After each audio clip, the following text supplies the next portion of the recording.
কারা আমাদেরকে ভোট দিয়েছে, কারা আমাদেরকে ভোট দেয়নি, সেটি আমাদের কাছে বিবেচ্য নয়।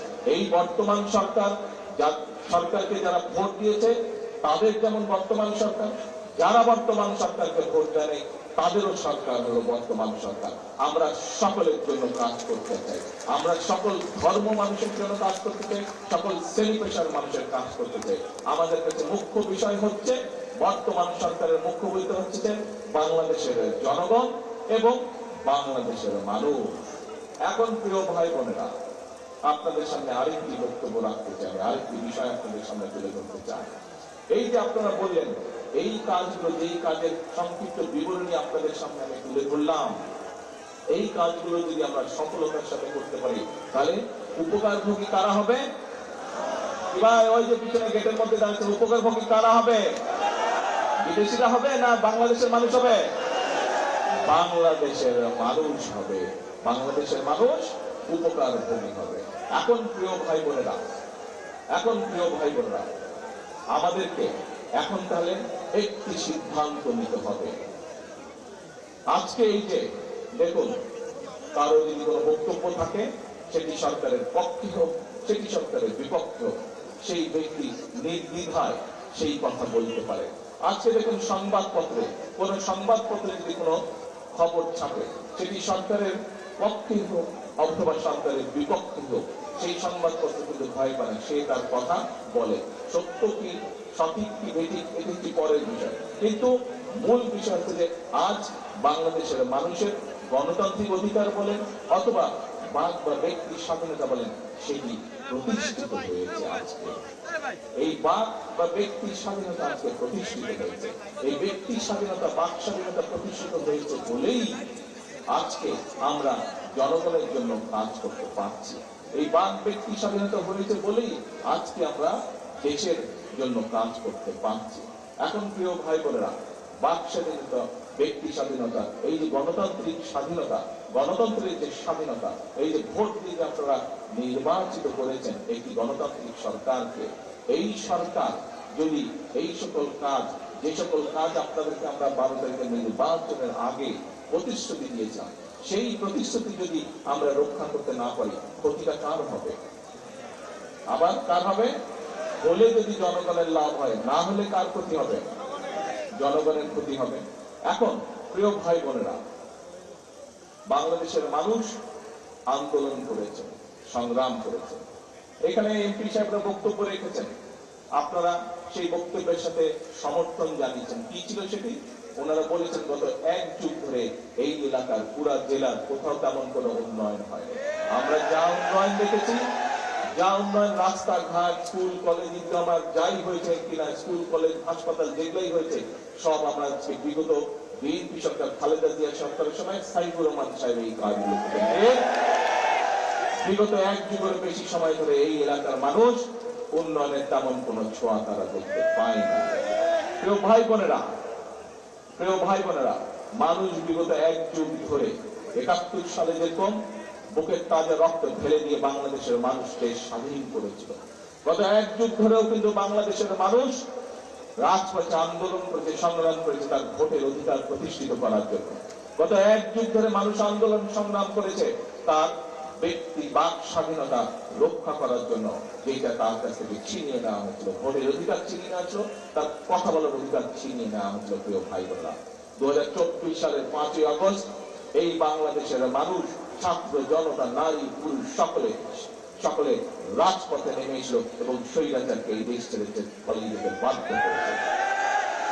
প্রিয় ভাই বোনেরা, একটু আগে বক্তব্যের প্রথমে আপনাদেরকে যেই কাজগুলোর ফিরিস্তি আপনাদের সামনে আমি তুলে ধরলাম, আপনাদের আমি জিজ্ঞেস করেছি, এই কাজগুলো যদি আমরা বাস্তবায়ন করতে পারি কাদের উপকার হবে? আপনারা বলেছেন এই দেশের মানুষের উপকার হবে। প্রিয় ভাই বোনেরা, আবার আমি আপনাদেরকে জিজ্ঞেস করি, যদি এই কাজগুলো আমরা বাস্তবায়ন করতে না পারি, আজকে যদি বেকারদের কর্মসংস্থান করতে না পারি, আজকে যদি আমার ভাই বোনদের জন্য চিকিৎসা সেবা পৌঁছে দিতে না পারি, আজকে যদি আমরা মায়েদের হাতে ফ্যামিলি কার্ড পৌঁছে দিতে না পারি, আজকে যদি আমরা কৃষক ভাইদের হাতে কৃষক কার্ড পৌঁছে দিতে না পারি, আজকে যদি আমরা আমাদের ভবিষ্যৎ সন্তানদের জন্য সঠিকভাবে খেলাধুলা, লেখাপড়া সব ব্যবস্থা করতে না পারি, তাহলে ক্ষতিকার হবে দেশের, হবে ক্ষতিকার হবে জনগণের হবে। প্রিয় ভাই বোনেরা, দেশের মানুষ এখন স্থিতিশীলতা চায়, দেশের মানুষ দেশে এখন শান্তি চায়, দেশের মানুষ দেশে এখন স্থিতিশীলতা চায়, শান্তি চায়, কর্মসংস্থান চায়, শিক্ষার ব্যবস্থা চায়, চিকিৎসা সুবিধার ব্যবস্থা চায়। তাই তো নাকি? তাই তো ভুল বলেছে কি ভাই? ভুল বলছে? ওই যে শহীদ মিনারের উপরে মানুষ দাঁড়িয়ে আছেন, কে ভুল বলেছে? কথা শুনছেন? সঠিক? এই যে গেটের মধ্যে কয়েক হাজার মানুষ দাঁড়িয়ে আছেন, সঠিক বলছে না বেঠিক বলছে? সঠিক বলে হাত তুলেন। ধন্যবাদ। প্রিয় ভাই বোনেরা, তাই যদি হয়ে থাকে, আমরা যদি দেশের ভাগ্যের পরিবর্তন করতে চাই, আমরা যদি দেশের মানুষের ভাগ্যের পরিবর্তন করতে চাই, তাহলে আমাদের সকলকে পরিশ্রম করতে হবে। সরকারের যেমন দায়িত্ব আছে জনগণের ভাগ্যের পরিবর্তনের জন্য উন্নয়ন কাজ করা, সরকারের যেমন ভাগ্য আছে দেশের ভবিষ্যৎ সন্তানদের জন্য শিক্ষার ব্যবস্থা করা, সরকারের যেমন দায়িত্ব আছে দেশের নারীদের নিরাপত্তা নিশ্চিত এবং কিভাবে নারীদেরকে ক্ষমতায়ন করে যায় তার ব্যবস্থা করা, সরকারের যেমন দায়িত্ব আছে দেশের মানুষের জন্য নিরাপদ ব্যবস্থা করা, ঠিক একইভাবে জনগণকেও তাদের কিছু দায়িত্ব পালন করতে হবে। কারণ এই জনগণ নিয়ে বাংলাদেশ, কোন সরকার নিয়ে শুধু বাংলাদেশ না, কোন দল নিয়ে শুধু বাংলাদেশ না, কোন ব্যক্তি বা পরিবার নিয়ে বাংলাদেশ না, বাংলাদেশ হলো 20 কোটি জনগণকে নিয়ে বাংলাদেশ। এই দেশের যদি ভাগ্যের পরিবর্তন হয়, এই 20 কোটি মানুষের ভাগ্যের পরিবর্তন হবে। এই দেশের 20 কোটি মানুষের যদি ভাগ্যের পরিবর্তন হয়, তাহলে এখন দেশের মানুষের ভাগ্যের পরিবর্তন করতে সম্ভব হবে। প্রিয় ভাই বোনেরা, সেজন্যই আজকে আমাদেরকে ধীর স্থির ভাবে চিন্তা করতে হবে। আমরা দেখেছি অতীতে যখনই দেশ ধীরে ধীরে সামনের দিকে এগোতে ধরে, যখনই দেশের অর্থনৈতিক ব্যবস্থা ধীরে ধীরে স্থিতিশীল হতে থাকে, যখনই দেশের নিরাপত্তা ব্যবস্থা, দেশের সিকিউরিটি যখন ধীরে ধীরে স্থির হতে থাকে, যখনই দেশের মানুষের স্বাস্থ্য ব্যবস্থা, শিক্ষা ব্যবস্থা ধীরে ধীরে স্থির হতে থাকে, তখনই আমরা অতীতে বিভিন্ন সময় দেখেছি যে দেশের মধ্যে অরাজকতা সৃষ্টি করা হয়েছে, 173 দিন হরতাল করা হয়েছে, ভাঙচুর করা হয়েছে, অবরোধ করা হয়েছে। মনে আছে এসব কথা আপনাদের? প্রিয় ভাই বোনেরা, 5 তারিখে এই দেশের মানুষ স্বৈরাচারকে বিদায় করেছিল, নিজের অধিকারকে প্রতিষ্ঠিত করেছিল। এখন দেশের মানুষ কাজ চায়, দেশের মানুষ শান্তি চায়, দেশের মানুষ ভালোভাবে বেঁচে থাকতে চায়। তাই তো নাকি? এই তো সোজা কথা নাকি? এর মধ্যে আর কোন ব্যাপার আছে আঁকা পাকা কিছু আছে? সোজা হিসাবে তা। তাহলে আমাদের সকলকে চোখ কান খোলা রাখতে হবে। বর্তমান সরকার আপনাদের জন্য কাজ করছে, দেশের জন্য কাজ করছে। এই যে আমরা একটা ফ্যামিলি কানেকশন দিলাম, এখানে সব ধরনের মানুষ পেয়েছে না? সব ধরনের মানুষ পেয়েছে তো?